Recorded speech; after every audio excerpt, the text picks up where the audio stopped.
Hey guys, AB here from B&H with the 2020 B&H Holiday Gift Guide for audio. And before I keep going, you should know right away that everything on this table is basically $300 or less with only one exception, so your wallet will thank you. You're welcome. And by the way, if you want to know more about the products or pricing, check the links in the description below.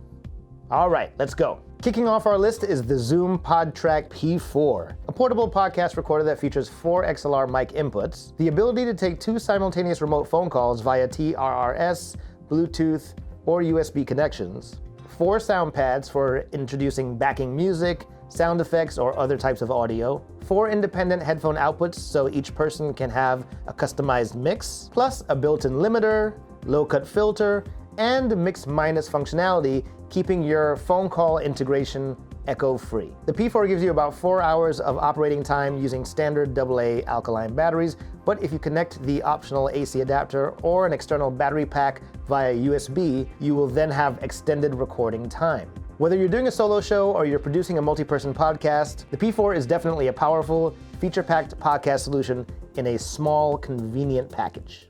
If you're a podcaster, singer, voiceover artist, musician, or anybody looking for a great microphone to record audio, but with the convenience of a USB connection, you should definitely check out Audio-Technica's At2020 USB Plus. Like a lot of Audio-Technica's mics, the At2020 USB Plus sounds about 5 times more expensive than it actually is. And this particular cardioid condenser mic features a built-in headphone jack with volume control, allowing you to directly monitor your microphone signal with no delay. And it offers a mix control that blends the microphone's input and pre-recorded audio from your DAW, giving you the ability to get the perfect balance between what you're recording and what you're hearing back.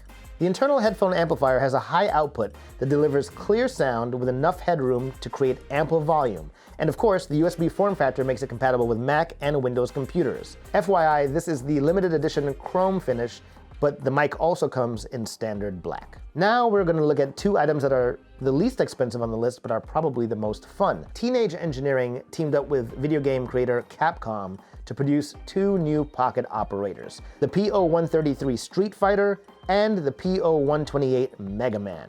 The Street Fighter pocket operator is a micro sampler with 40 seconds of sample memory and a built-in microphone for instant sampling. It's based on the PO-33, and it comes with 16 Street Fighter soundtracks and genuine samples from the Street Fighter arcade game.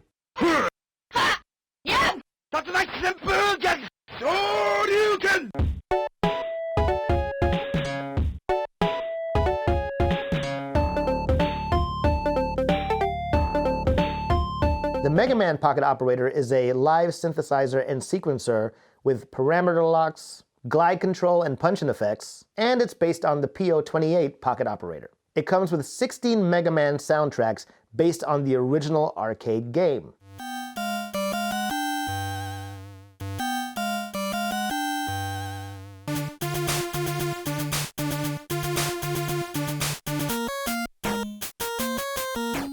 These may look like toys, but they're actually real instruments. And they're a fun way to incorporate creative sounds into your productions. Like all pocket operators, they feature an animated LCD display, 3.5mm audio I/O, and jam sync for synchronizing with other models, a built-in speaker and alarm clock, a folding stand, battery power by way of 2 AAAs, and more. If you need a super compact MIDI keyboard controller, but you still want to have those pads that you can use to bang out hard drum beats, then you should definitely check out Akai's MPK Mini Mark III, which is a 25-key MIDI keyboard with 8 MPC pads, an OLED display, 8 assignable Q-Link knobs, an arpeggiator, pitch/modulator 4-way thumbstick, and more. The Mark III has an updated keybed over the very popular Mark II, giving it a more robust feel, and it's definitely aimed at the desktop producer or traveling musician. The keys are velocity sensitive, and you can connect an optional sustain pedal to the MPK's input for expressive playing and recording. You also have a choice of 3 colors: original,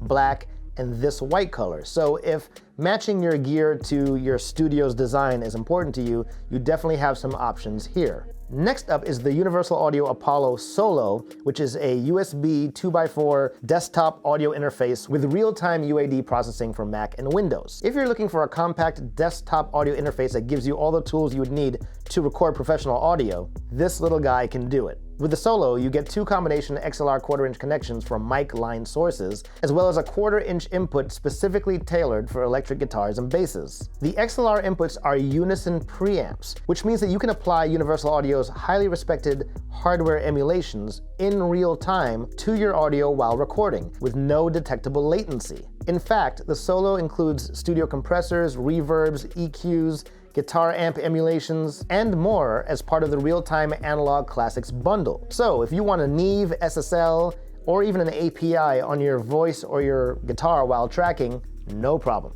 Other features include 2 1/4-inch outputs for your monitors, as well as a 1/4-inch headphone output on the front panel. One other thing to keep in mind is that there are 2 versions of the Universal Audio Solo. One is the Thunderbolt 3 version for Mac computers, and the other is the USB-C version for Windows users. Finding a good pair of studio monitors that don't take up a lot of space, won't break the bank, but still sound good isn't always easy. But IK Multimedia's iLoud micro monitors definitely fall into this category. And I know why they call them iLoud, because these little guys pump. You get a 50-watt RMS power rating for them, mostly due to their 2-way bi-amped design. And having dedicated drivers for each speaker's tweeter and woofer isn't something that you normally see in monitors of this small size. The micro monitors are also Bluetooth capable, plus you get 2 analog inputs, a 3.5mm stereo mini jack, and RCA left and right. There's also integrated DSP, which lets you adjust the EQ of the monitors to suit your listening environment. Overall, these are really a good choice for anyone looking for monitors that have a small footprint, or just an extra pair of small reference monitors that can help you bring your audio productions to a higher level. Well, that's it for the 2020 Holiday Gift Guide for audio. Which one of these items are you going to give someone special this year? Also, if you have any ideas for other cool audio gifts, please share those in the comments below. Once again, thanks for watching. Don't forget to subscribe. This is AB wishing you a happy and healthy holiday season.